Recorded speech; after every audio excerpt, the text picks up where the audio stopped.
నా అనేది ఎక్కువైపోతూ ఉంటుంది చాలాసార్లు. దేవుడు మనకి ఎక్కువైనప్పుడు నా తగ్గుతుందండి. When we put God first, దేవునికి ప్రథమ స్థానము, దేవునికి అధిక ప్రాధాన్యత ఇచ్చినప్పుడు నా అనేది తగ్గిపోతుంది.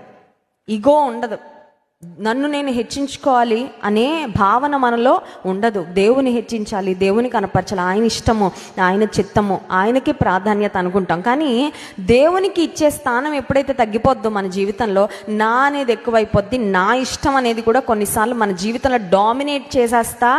నా ఇష్టం చాలాసార్లు చూడండి, వాక్యానుసారంగా మనం జీవించకపోవడానికి అడ్డేం వస్తుందంటే నా ఇష్టం అనేది అడ్డొస్తుంది. నాకు ఇది ఇష్టం అండి, నాకు తెలుసు వాక్యంలో అది చేయకూడదు అని ఉంది, కానీ నేను ఎక్కడ ఆగిపోతున్నానంటే, నా స్టంబ్లింగ్ బ్లాక్ ఏంటంటే, ఎక్కడ నేను తట్టుకొని పడిపోతున్నానంటే నా ఇష్టం అనేది ఒకటి వచ్చి అడ్డుపడిపోతుంది.